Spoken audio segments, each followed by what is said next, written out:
같이 하나님의 말씀 구약성경 창세기 5장 21절 말씀부터 27절까지 함께 합독합니다. 여러분 다 성경을 찾으세요. 창세기 5장 21절 말씀부터 27절까지 우리 큰 목소리로 합독하겠습니다. 에녹은 65세에 무두셀라를 낳았고 무두셀라를 낳은 후 300년을 하나님과 동행하며 자녀를 낳았으며 그가 365세를 향수하였더라. 에녹이 하나님과 동행하더니 하나님이 그를 데려가심으로 세상에 있지 아니하였더라. 무두셀라는 187세에 라멕을 낳았고 라멕을 낳은 후 782년을 지내며 자녀를 낳았으며 그는 969세를 향수하고 죽었더라. 아멘. 할렐루야. 자, 우리는 그동안 두 차례에 걸쳐서 성도의 공중 휴거에 대한 기본 이해, 그리고 성도의 공중 휴거의 시기에 관한 말씀을 함께 공부해 왔습니다. 자, 오늘 이 시간에는 성도의 공중 휴거에 대한 특별 시리즈 세 번째 마지막 시간으로 구약 성경에 등장하는 휴거 성도의 모형적인 인물에 대해서 함께 말씀을 살펴보면서 피차 새로운 영적 진리와 은혜를 나누기를 원합니다. 자, 우리가 구약 성경을 보면 공중 휴거 성도의 모형적인 인물로 특이한 두 사람의 인물이 등장이 되고 있습니다. 그 첫 번째 사람이 성도 에녹이고 두 번째 사람이 선지자 엘리야입니다. 자, 그런데 우리는 성도 에녹을 통해서는 장차 공중 휴거에 참여할 자의 자격에 대한 교훈을 배울 수가 있고 선지자 엘리야를 통해서는 장차 공중 휴거 때 이루어질 신비한 현상에 대한 교훈을 우리가 배울 수가 있습니다. 자, 그래서 오늘 시간 우리 첫 번째로는 공중 휴거 성도의 모형적인 인물로 등장한 성도 에녹의 생애를 한번 함께 살펴보기를 하겠습니다. 자, 우리 창세기 5장 21절부터 24절까지 우리 이 말씀 한번 같이 합독하시겠습니다. 에녹은 65세에 무드셀라를 낳았고 무드셀라를 낳은 후 300년을 하나님과 동행하며 자녀를 낳았으며 그가 365세를 향수하였더라. 에녹이 하나님과 동행하더니 하나님이 그를 데려가심으로 세상에 있지 아니하였더라. 자, 오늘 이 말씀 속에는 말세 공중 휴거 성도들이 반드시 알아야 할 종말 복음의 황금 같은 진리와 숨겨진 종말 계시의 주옥 같은 진수들이 가득 차 있습니다.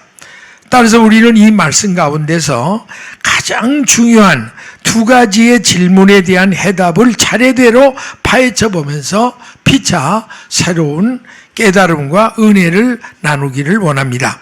자, 오늘 우리 첫 번째로 생각할 문제는 성도 에녹은 언제부터 하나님과 동행하는 경건한 신앙의 사람으로 변화될 수 있었는가 하는 겁니다. 자, 오늘 우리 창세기 5장 21절 22절을 다시 여러분 눈여겨 보시기 바랍니다. 이 성도 에녹이 어머니 배 밖에 떨어질 때부터 하나님과 동행한 게 아니에요. 그 생의 한 복판에서 어떤 그 충격적인 큰 사건 하나가 있어서 그 사건 이후부터 하나님과 동행하는 삶을 살았다는 거예요. 그럼 그 사건이 뭐냐? 여러분, 제가 오늘 21절 22절을 액센트를 주어가며 읽을 때 여러분이 어디에 액센트가 들어가는가를 잘 들으면 눈치로 알아요. 제가 늘 얘기하죠. 뭐가 없거든 뭐라도 있어라. 실력이 없거든 눈치라도 있어라. 자, 제가 읽을 때 여러분 잘 들으시면요, 해답이 있습니다. 에녹은 65세에 무두셀라를 낳았고, 무두셀라를 낳은 후 300년을 하나님과 동행하며 자녀를 낳았더라. 자, 여러분 이제 해답을 얻으셨죠? 성도 에녹은 그 나이에 몇 살 때? 65살 때. 무두셀라라는 이름의 맏아들을 낳은 그 사건, 그 이후부터 정확히 하나님과 동행하는 경건한 삶을 살기 시작했다라고 말씀합니다. 그러면 도대체 무두셀라가 태어난 사건과 이 성도 에녹이 변화된 건 무슨 상관이 있느냐? 여기에 아주 깊은 뜻이 있습니다. 본래 이 무드셀라라는 헬라어 이름의 뜻은요, 전 세계적으로 가장 권위 있는 고대 근동 고전어 학자들의 해석에 의하면 그가 죽을 때 쏟아지리라. 한번 따라 하십시다. 그가 죽을 때 쏟아지리라. 네, 그런 뜻이 있어요.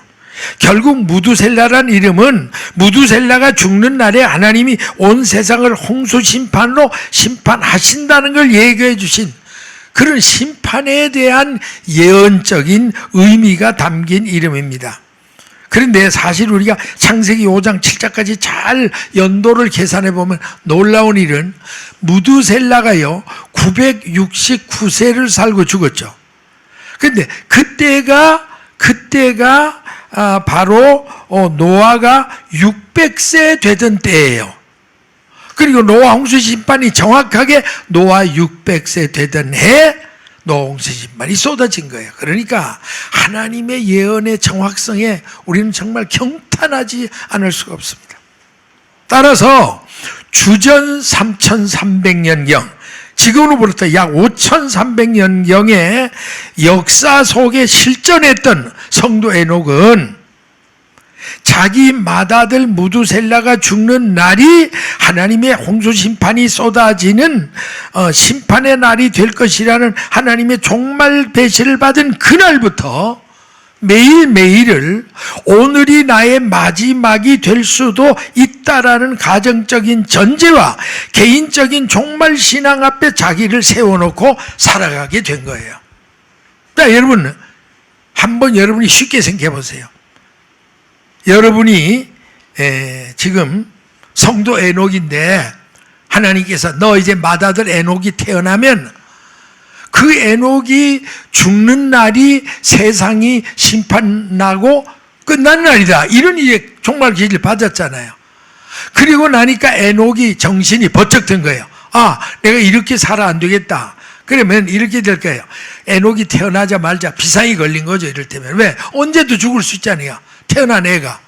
그러니까 저녁이 되면 반드시 에녹 침대에 가서 자기 무두셀라 침대에 가서 에녹이 기도했을 거 아니에요? 오 하나님, 오늘 밤에도 우리 아들 잘 지나게 해주세요. 그리고 아침이 딱 되면 화장실부터 가겠어요? 커피부터 마시겠어요? 어딜 가겠어요? 무두셀라 침대부터 갈 거 아니에요. 왜? 밤 동안에 죽었나 살았나? 왜요? 죽으면 자기 세상이 끝나고 죽는 날이니까. 이래다 보니까 함부로 살 수가 없잖아요.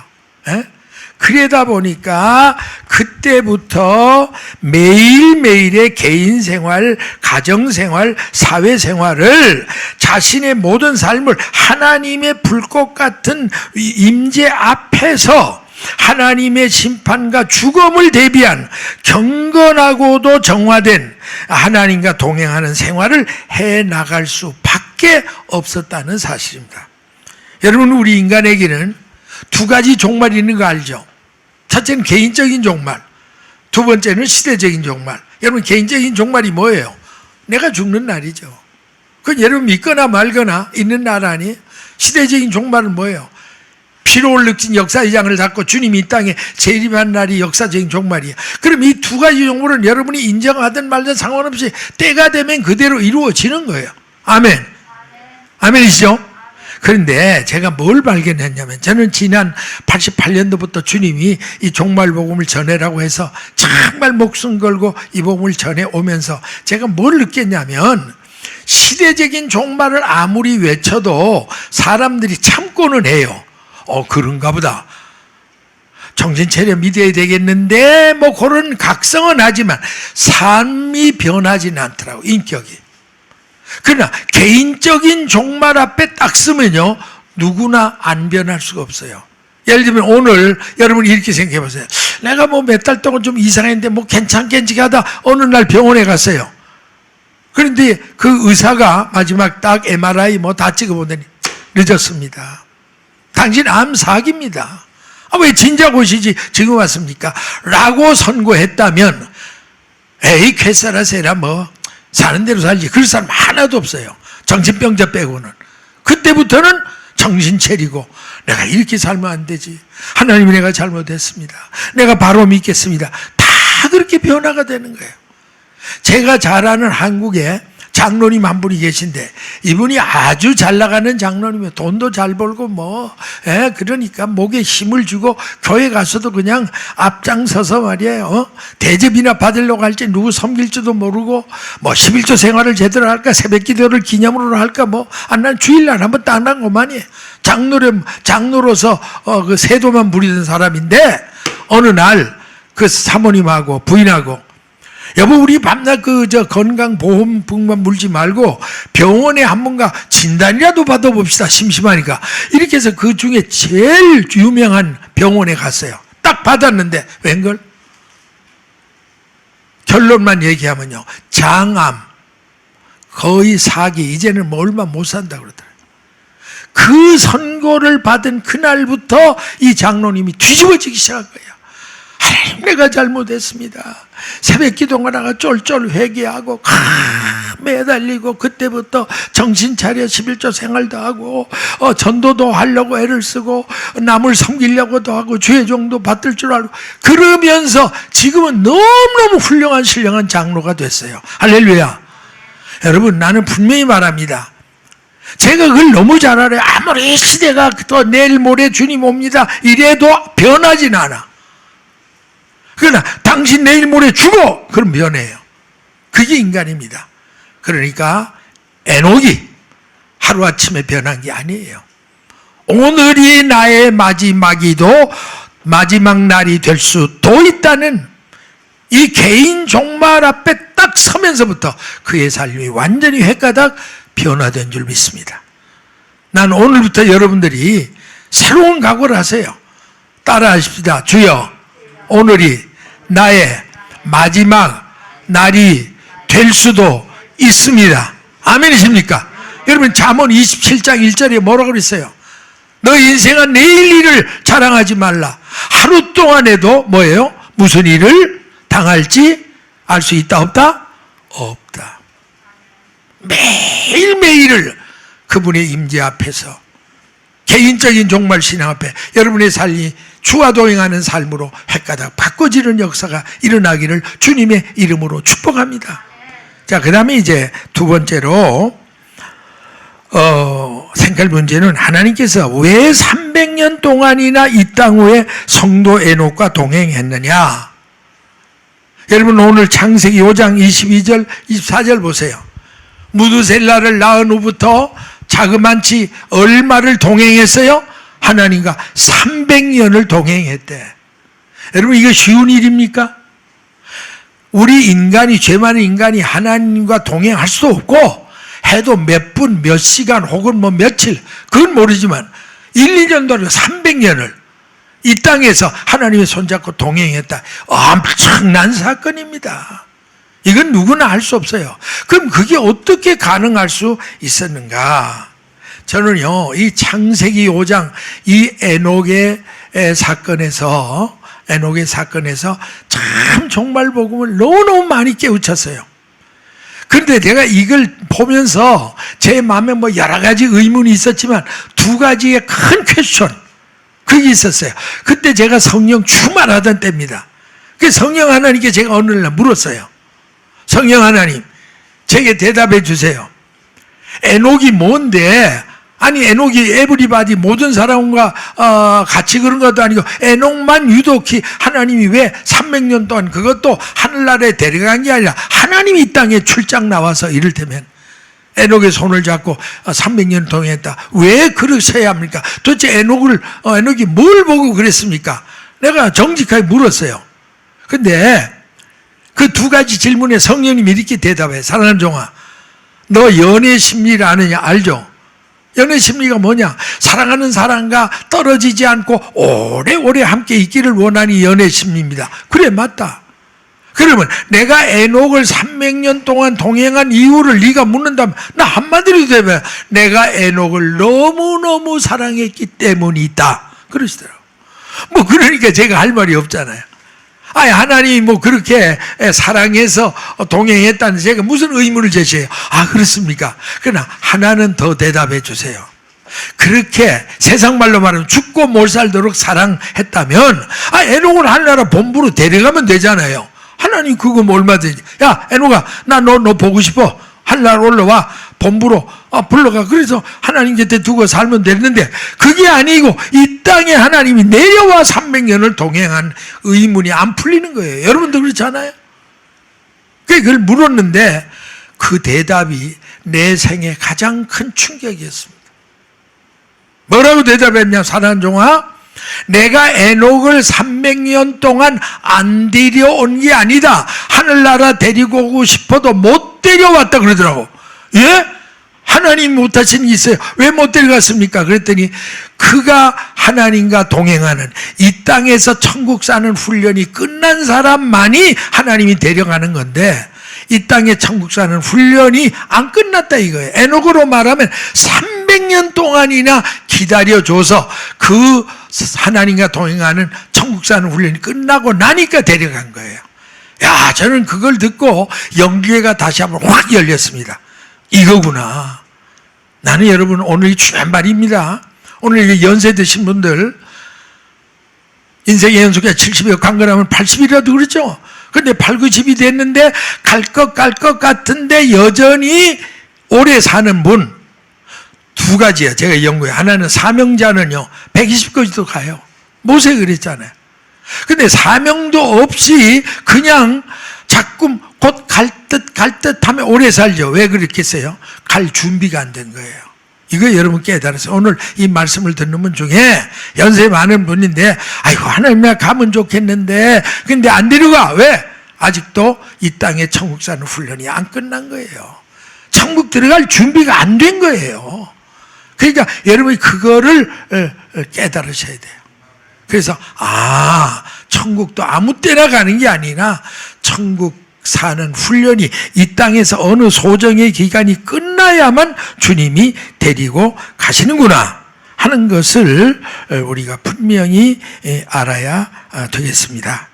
그래서 오늘 그렇다면 장차 예수님께서 공중 강림 하시는 날 천사장의 나팔 소리가 울려 퍼지는 순간 이미 먼저 죽어 무덤에 묻혔던 성도들을 부활하고 그때까지 죽지 않고 살아있던 성도들 호련히 순식간에 영원한 몸으로 변화되어 형중휴거 될 때 과연 누가 공중휴거에 참여할 수 있는 자격자인가? 누가 휴거의 대상인가? 이거 정말 중요한 거예요. 나는 오늘 이 말씀을 듣는 여러분들에게 분명히 말합니다. 여러분 휴거 그러면 저도 여러분도 언제 휴거가 있을까 맨날 그것만 생각해요. 솔직히 말해서 여러분 그거 그렇게 중요하지 않습니다. 서로 시찰해봐야 7년 전후예요. 환란 전후에 올라가든 중에 올라가든 말에 올라가든 7년 전후 차이예요. 중요한 건 뭐냐? 언제 와도 휴거할 자격이 있느냐 없느냐. 아멘이십니까?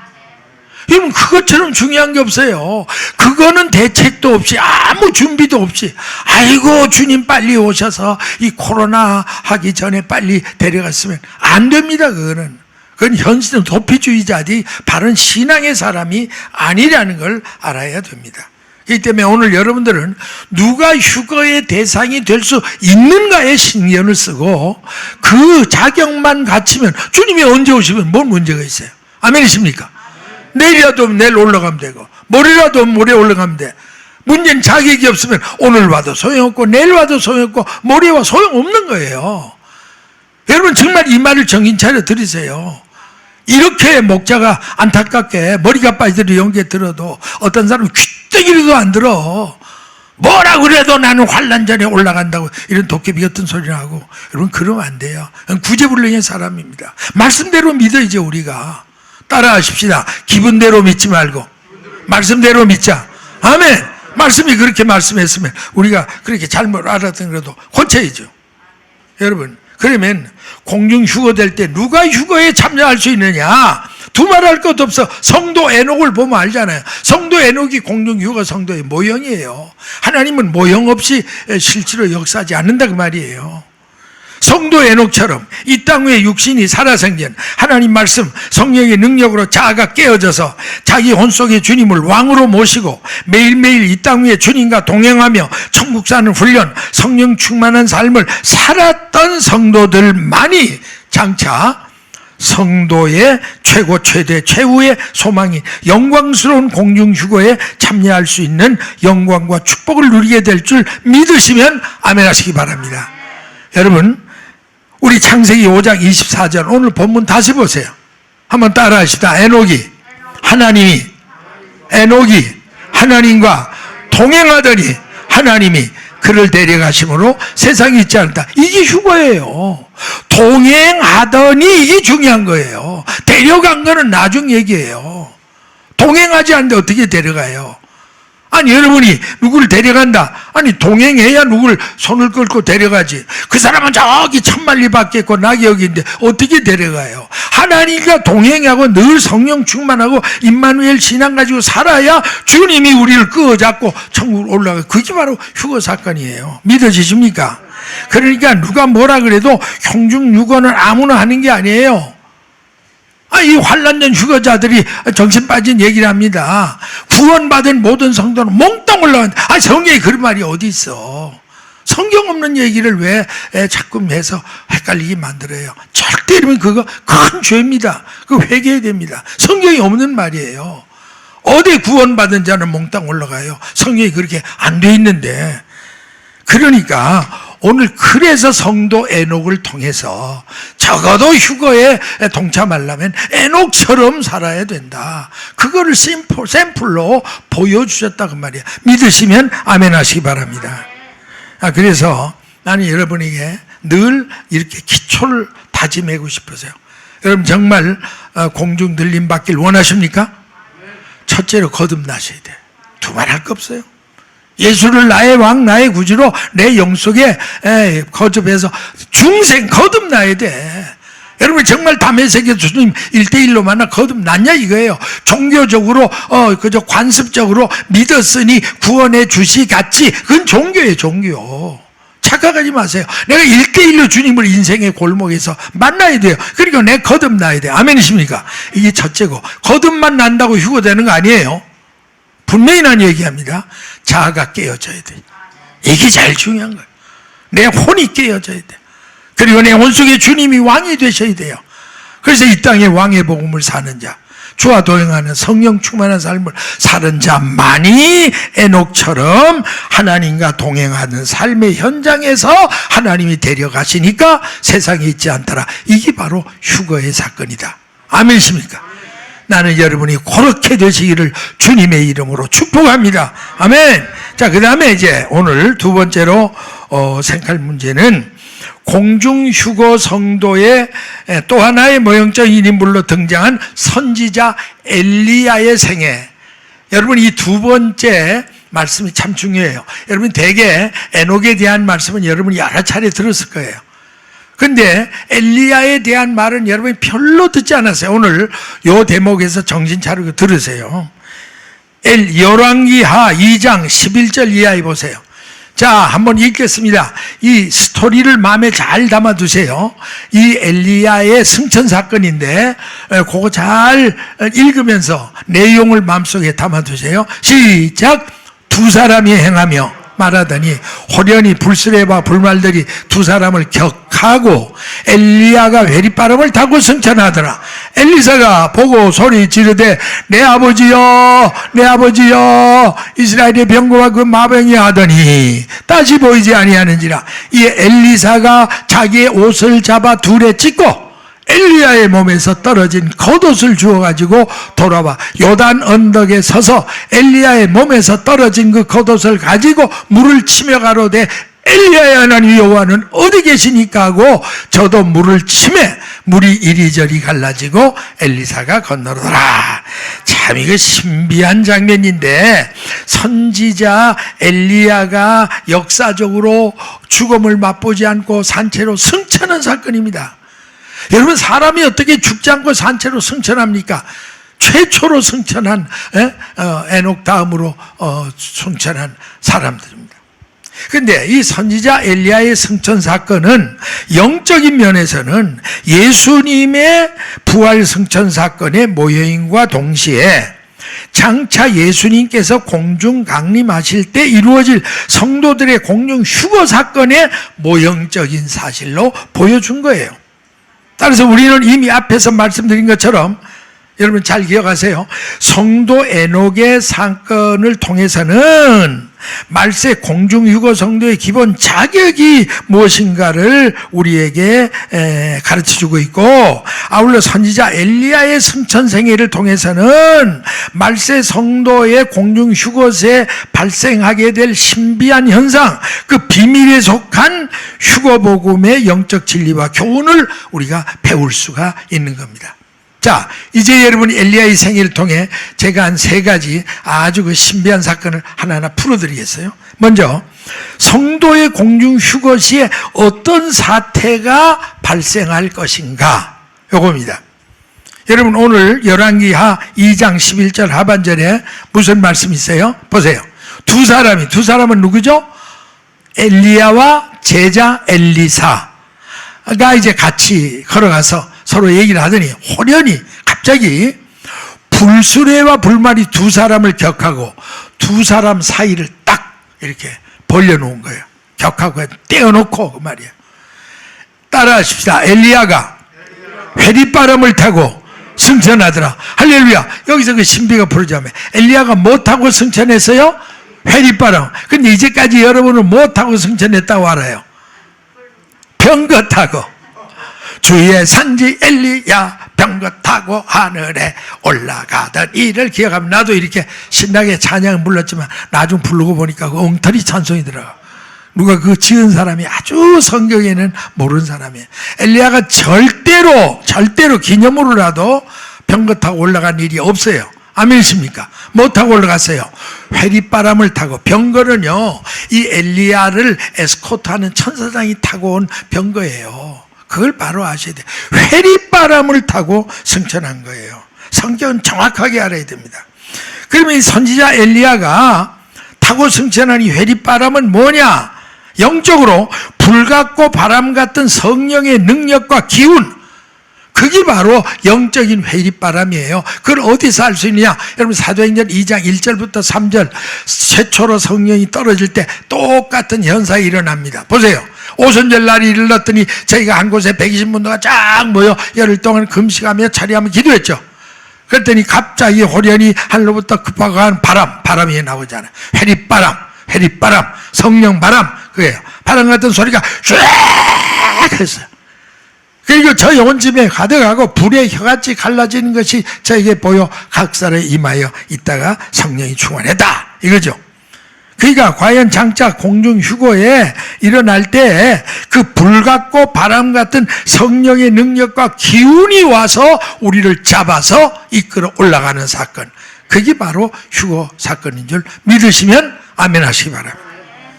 자, 그렇다면 과연 장차 성도의 휴거 시에 실제로 어떤 현상이 일어날까?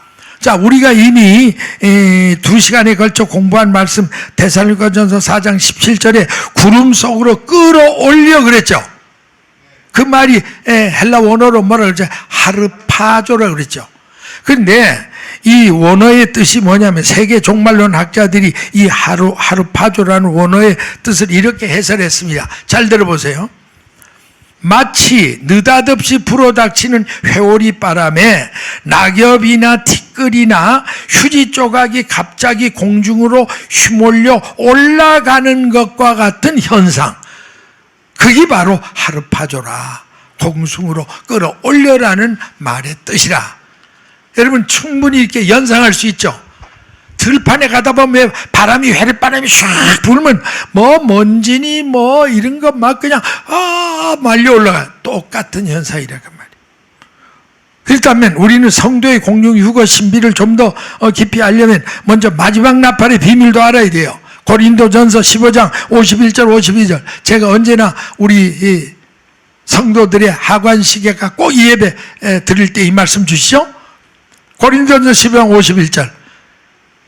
자, 보라 내가 비밀을 말한다. 여러분요, 휴거는 비밀한 사건이지 막 뭐 떠들어대는 사건이 아니라는 거 여러분 꼭 기억하세요. 그러니까 내가 너무로 이 비밀, 미스테리, 이 휴거 복음의 미스테리를 말한다. 우리가 다 잠자고 있는 게 아니다. 묻혀있지 않나. 마지막 나팔의 순식간에 혼돈이 변화된다. 나팔 소리가 나면 죽은 자들이 썩지 않을 것이 다시 살고 우리도 변하리라. 여기 보면 첫째 나팔 소리가 나면 하는 첫째 나팔이에요. 그럴 때는 죽은 성도들이 먼저 부활해.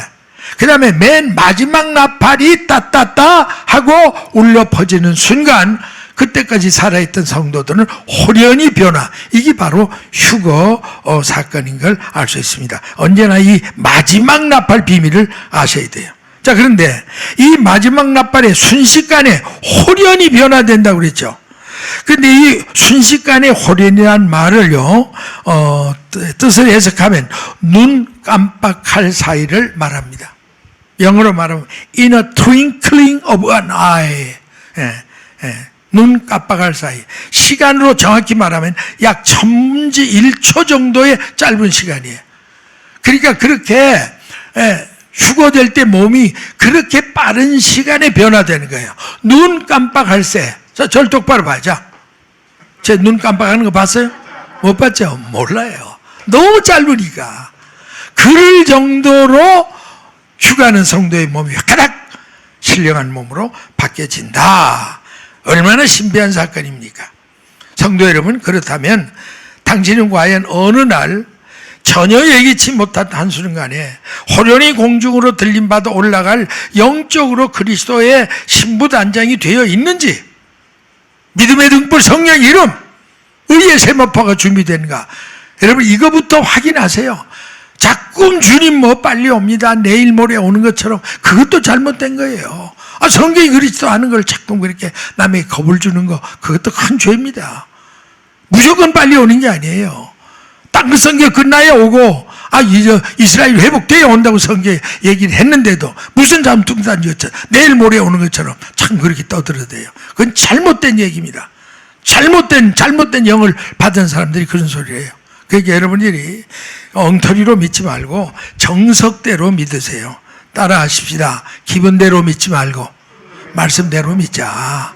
그러니까 주님이 공중 강림하면 성도의 신부의 준비가 된 사람이 올라가는 건데, 믿음의 등불 성령의 이름 의의 세마포가 준비됐느냐 이거예요. 나는 여러분이 다 그렇게 준비된 성도들이 되시기를 주님의 이름으로 축복합니다.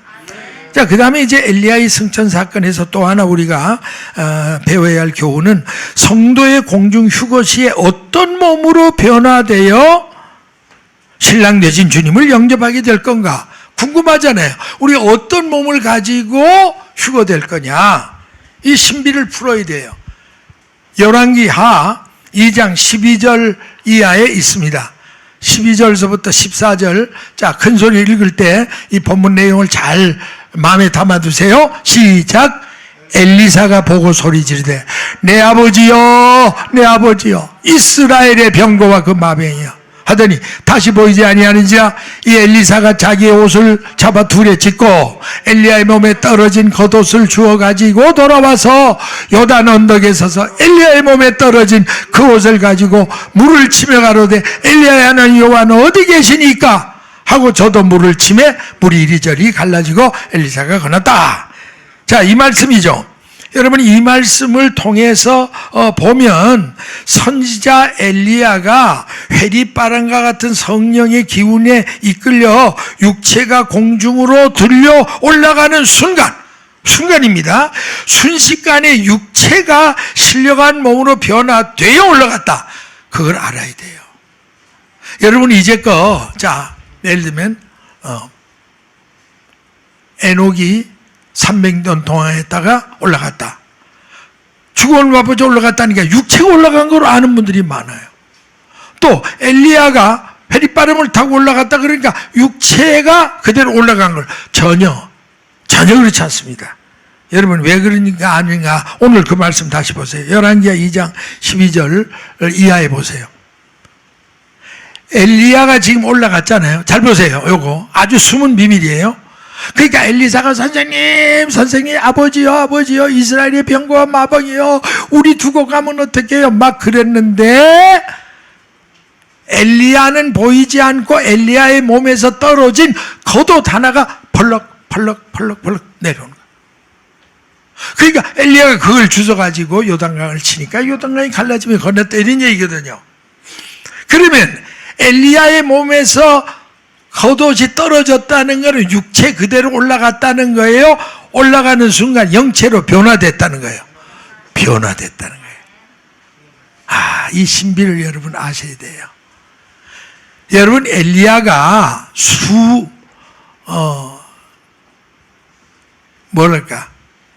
엘리야가 진짜 잘못돼서 육체 그대로 올라갔다면 어떤 사건이 벌어지는 줄 아세요? 자, 그 전에 우리 성경에는 뭐라고 말했냐? 고린도전서 15장 50절에 보세요. 형제들아, 내가 이걸 말한다. 혈과 육원은 하나님 나라를 유업으로 받을 수 없다.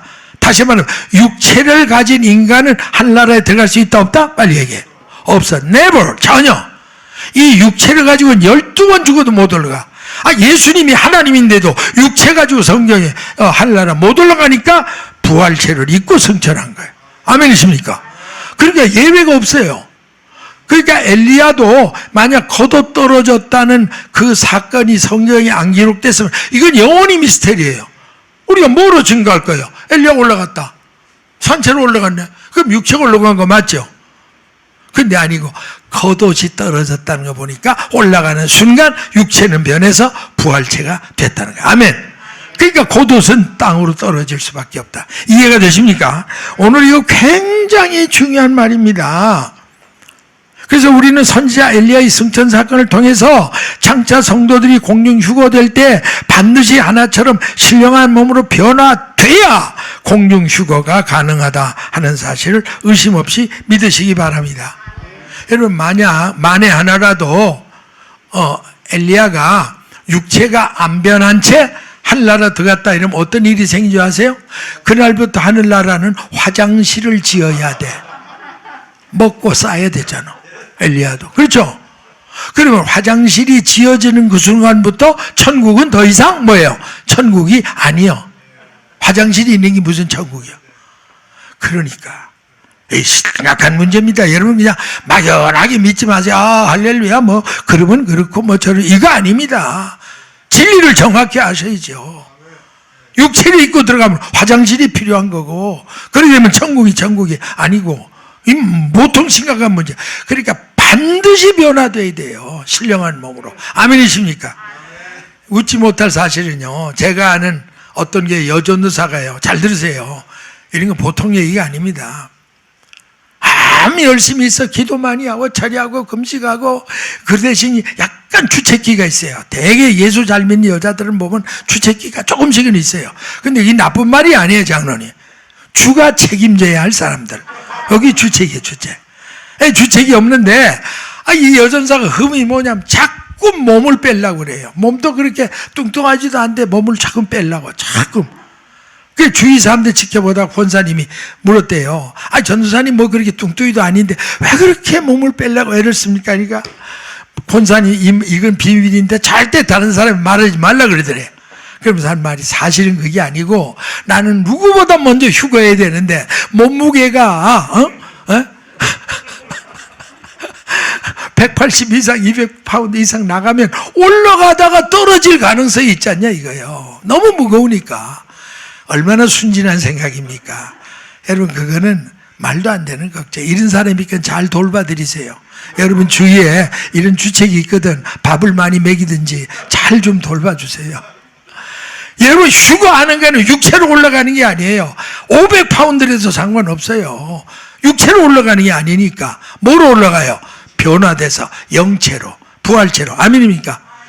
예, 그러면 그걸 여러분이 확실히 아셔야 돼요. 자, 그 다음에 또 하나, 엘리야의 승천 사건을 통해 우리가 뭘 봐야 되냐면, 성도의 공중 휴거 시에 전 세계적으로는 어떤 현상이 일어나게 될 것인가. 이것도 참 숨은 비밀입니다. 오늘 열왕기하 2장 11절 잘 보세요. 두 사람이 행하여 말하되, 두 사람이 누구라 그랬죠? 엘리야와 엘리사. 호련히 불수레와 불말들이 두 사람을 격하고, 이 뭔 말이라 그랬죠? 두 사람 사이를 딱 떨어뜨리도록. 그 이상하죠. 이 코로나 걸릴 때 사회적 거리 딱 된 것처럼 하나님도 아마 엘리사가 너무 붙어 있어도 안 되니까 두 사람을 떼어 놓았어요. 이게 뭐예요? 이산가족. 여러분 여기서 분명히 알아야 됩니다. 이제 장차 공중휴거 사건이 벌어지면 전 세계적으로는 이산가족의 현상이 집집마다 일어날 것이다. 그걸 예표로 보여준 거예요. 아멘이십니까? 믿어지십니까? 참 귀한 얘기입니다. 여러분 마태복음 24장 40절 41절 주님이 하신 말씀이잖아요. 그때 두 사람이 밭에 있어. 근데 하나는 데려가고 하나는 버려도. 주님이 분명히 얘기했잖아요. 이 이산가족의 현상이 일어날 거를. 두 여자가 매를 갈고 있어. 그런데 하나는 데려갈 때 하나는 버려둠을 당할 수 있다. 그러니까 구원받은 모든 신자가 다 몽땅 환난전에 들림받는다? 맞아요, 틀려요? 틀리는 정도가 아니에요. 그거는 거짓말이에요. 거짓말. 드라마에 드라마. 성경에는 없어요. 분명히 그랬잖아요. 이산가족이 일어난다고. 그래서 여러분이 가족 전도가 중요한 겁니다.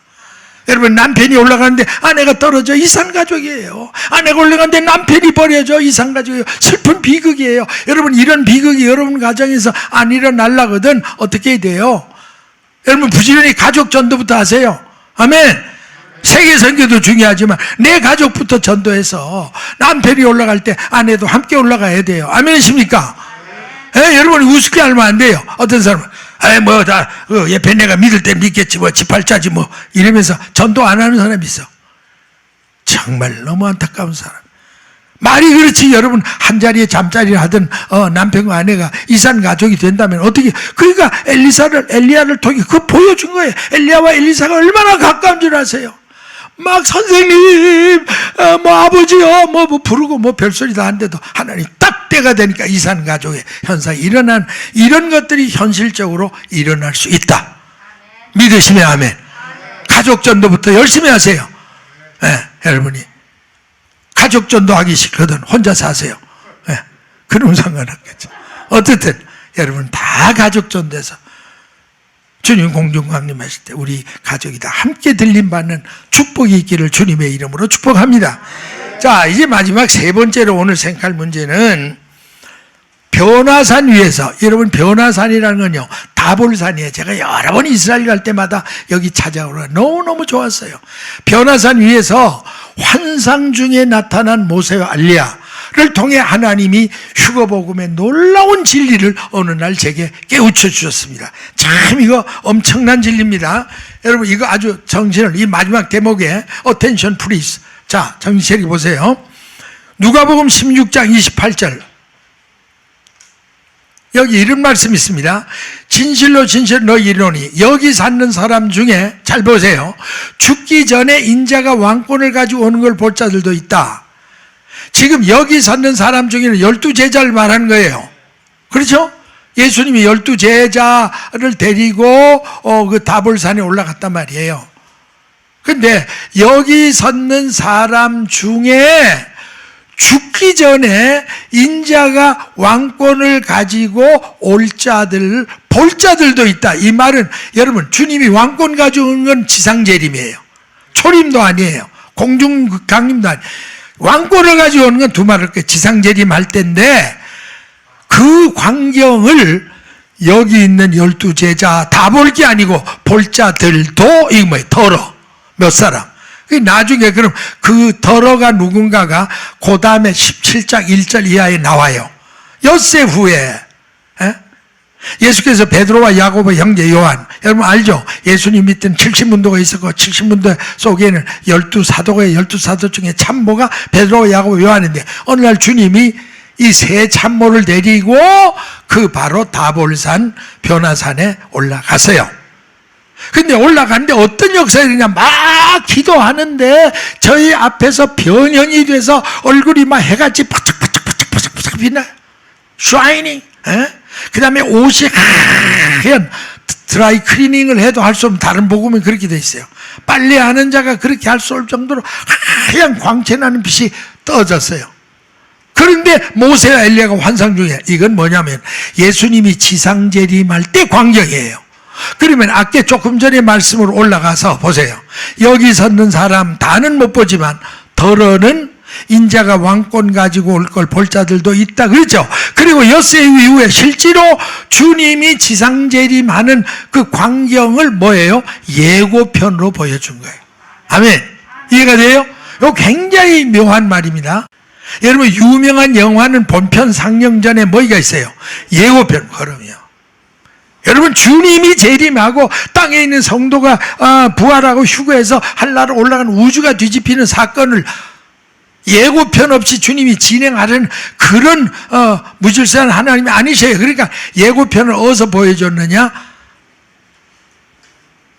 다볼산 변화산에 데려가 그 세 제자에게만 보여준 거예요. 그러니까 이 종말복음은 아무나 듣고 깨닫지 못해요. 하나님 그 참모들로 딱 준비된 사람들. 그러니까 여러분이 지금 이게 세 번째 시간 들어도 준비된 사람들은 아멘, 아멘, 야 오묘하다, 그렇지, 이렇게 깨닫고 있어. 지금 제가 여러분 텔레비 보는 거 집에서 보는 거 모르지만 내 눈에 본도 돼. 근데 안 그런 사람은요, 하품만 하고 와서 우리 목사님 언제는 무슨 환난 전이라고 그러고 환난 중이라고 그러더니 이번엔 또 무슨 환난 후라 그래서 헷갈리고 골 때리게 한다고 이런 소리 나고. 그거 아닙니다. 저도 처음엔 몰랐고 점점 깨닫고 보니까 환난 후에 이런 사건이 일어난다. 너무 분명하니까 저는 제 양들에게 조금도 양심의 가책 없이 그대로 지금 가르쳐 주는 거예요. 여러분 얼마나 귀한 일입니까? 그러니까 우리가 변화산상에 예수님과 베드로와 야고보와 요한이 함께 있었던 변화산 사건을 통해서 조금 전에 그 본문 다시 봐요. 자, 여러분 이제 보세요. 자, 왕권을 가져오는 예고편을 본 거죠. 근데 여기 왜 모세와 엘리야가 나오냐 이거예요. 모세와 엘리야가. 거기 모세와 엘리야가 나타난 그 사건이 오늘 우리에게 뭘 보여주느냐? 자, 여기 두 가지 진리를 보여주는데, 변화산 성의 환상 중에 모세와 엘리야 사건은 장차 예수님이 지상재림할 때 나타날 성도의 부활, 공룡 휴거에 대한 사건을 미리 예고편으로 보여준 겁니다. 아멘이십니까? 난 여러분에게 말씀드릴 거예요. 모세가 죽었어요, 안 죽었어요? 빨리 얘기해. 모세가 죽었죠, 성경에. 그런데 지금 다볼산에 살아왔어. 그건 뭐예요? 휴거. 그러니까 휴거 성도의 상징이에요, 모세는. 그 다음에 엘리야는 죽음을 맛보지 않고 산채로 승천했죠. 그러니까 뭐예요? 휴거 성도의 모형. 그러니까 주님이 예고편으로 보여준 지상강림의 장면에 모세와 같은 부활자, 엘리야와 같은 휴거자가 한 장면에 나타났다는 거가 우리에게 귀한 역사를 보여준 겁니다. 따라서 모세는 부활 성도의 모형이고 엘리야는 휴거 성도의 모형이라 너무 확실한 거예요.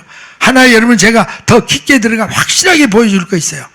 이거 깨달으면 사람들이 굉장히 정말 감사하더라고요. 사도행전 1장 9절 이하에 예수님이 감람산에서 지금 부활 승천할 때 대목입니다. 잘 보세요.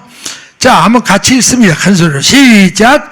이 말씀을 마치시고 저희 보는 데서 올리어 가시니 구름이 저를 가리어 보이지 않게 하더라. 올라가실 때 제자들이 자세히 하늘을 쳐다보고 있는데 흰옷 입은 두 사람이 저희 곁에 서서 가로되 갈릴리 사람들아 어찌하여 서서 하늘만 쳐다보느냐. 너희 가운데 올리우신 예수는 하늘로 올라가신 분 그 광경 그대로 다시 올 것이다. 아멘. 근데 여기 중요한 건 흰옷 입은 두 사람이 누구냐 이거예요. 주님이 부활 승천했어요. 감람산에서. 이제 얼마 안 계시면 부활했던 그분이 감람산으로 다시 오신단 말이에요. 그 오시는 장면을 누가 소개했냐? 흰옷 입은 두 사람이 하늘을 쳐다보고 막 발을 동동 구리는 제자들과 그 120문도들을 향해서 말씀을 준 거예요. 그런 흰옷 입은 두 사람이 뭐냐? 주석가들은요, 이걸 모르니까, 이런 영적 세계를 모르니까 거의가 10중 8구가 두 천사라고 그래요. 여러분 주석책 뒤져봐요. 99%가 두 천사래. 물론 그렇게도 해석할 수도 있어요. 뭐 그렇게 해석한다고 그건 이단도 아니고 잘못된 거 아니에요. 그러나 사실 여기 흰옷 입은 두 천사가 아니잖아요. 두 사람. 누구예요? 모세가 엘리야예요. 이건 다 틀림없습니다. 모세가 부활자의 대표라니까. 엘리야가 휴거자의 대표예요. 그러니까 주님이 지상재림할 때는 반드시 먼저 부활성도 올리고 휴거성도 올린 다음에 그들을 데리고 감람산에 강림하신다. 아멘이십니까? 너무 분명한 거예요.